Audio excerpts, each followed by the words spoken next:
That's gone a long way in the air, and that's gone a long way into what used to be the press area.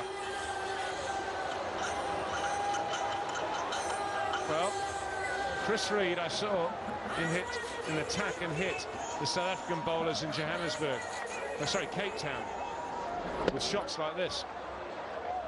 It's a big hit. Now another one of those, and it will come back to life the whole game very quickly.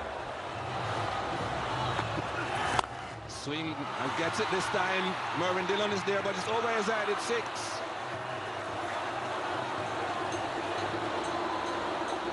Now the crowd have gone a bit quieter. Good shot by Chris Reed.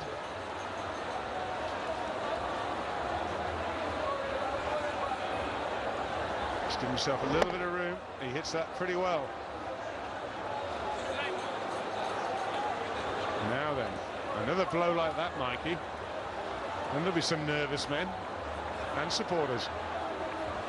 14 from 9.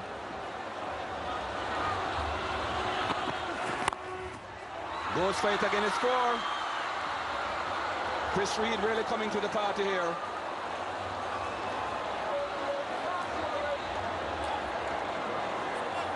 Ten from 8. Crowd have gone quiet. He gives himself room.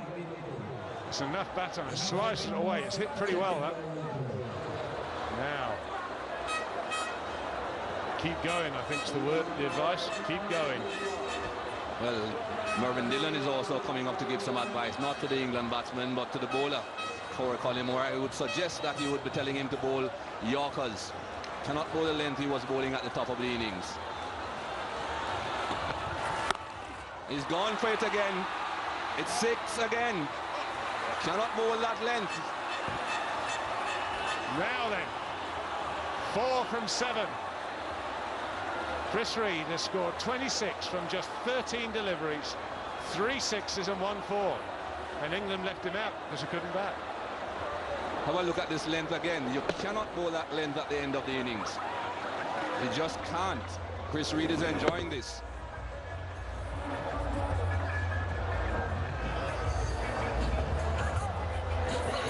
Well, he's got to keep going.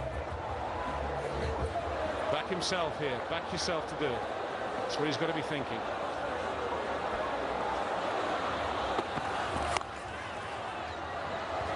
Should get at least 2 here. He'll be rushing back, Chris Reed. No, it's a call from Gough. And he keeps a strike. 154 for 7. 18 runs from the over. 3 runs needed from 6 balls.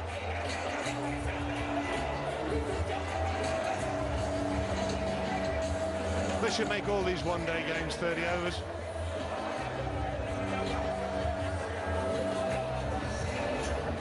I can't remember a bad game when it's been shortened to 25 overs or 30 overs, and this is no exception. He's looking a lot happier now, Michael Vaughan. Just 3 more runs needed by England. Chris Gale will be bowling the last over. And Sawan, I would suggest he'll be bringing in a few more fielders inside that circle. Not all, but he certainly needs to bring a few inside the circle to prevent the singles. England needn't score a boundary at this stage. What an innings low by Chris Reed. Just 14 balls faced by Chris Reed.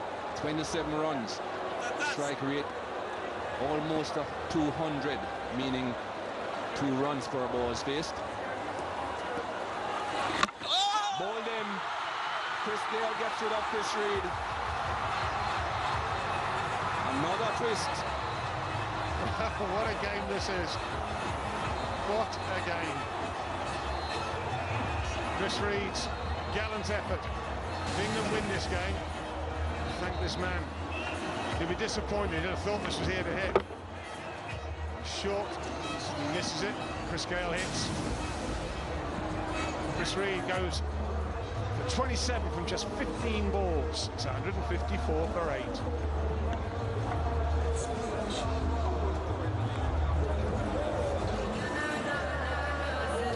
Steve Harmison comes in at number 10. He has done it with the ball on so many occasions already in this tour for England. Now he has to do it with the bat. No slouch either, Steve Harmison. We saw him in Antigua.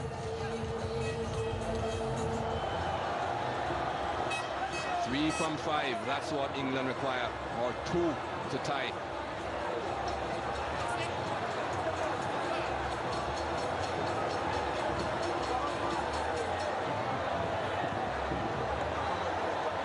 All the deep fielders are on the onside. Deep backward square, deep mid-wicket, long on. Close infielders on the offside. Here's Chris Gayle. More than likely this will be a leg by. England don't mind how they come. Now, Steve Arms, that was the wicket. Chris Reed will be disappointed again. Still got room. It's short, clips the top of the offside. The West Indies now think they're back in it. England, though, requiring just 2 from 4 deliveries. 1 to tie first.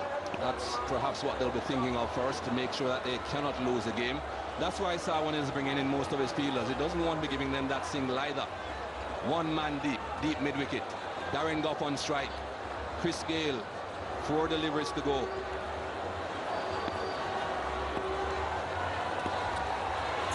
Swings and over the top, Darren Gough. He'll get 1 at least, and perhaps 2. Coming back for the second, and he gets there. England have won. The crowd is silent.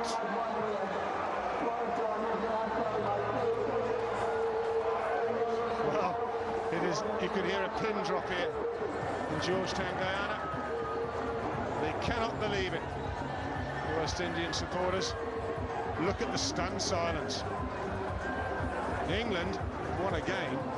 I have to say, Mikey, at one stage, with only what, 8 or 9 overs to go, it looked all one-way traffic. Darren Gough, how fitting he should hit the winning runs. Back into the England side, he'll be delighted. The West Indian side will be devastated. I think Corey Collymore would be very devastated himself. He knows that he had a very expensive over, and he bowled so well in his first spell. First 4 overs just for 8 runs. He would have been expecting certainly to come back and bowl his last 2 overs almost as economically. Never easy at the end of the innings.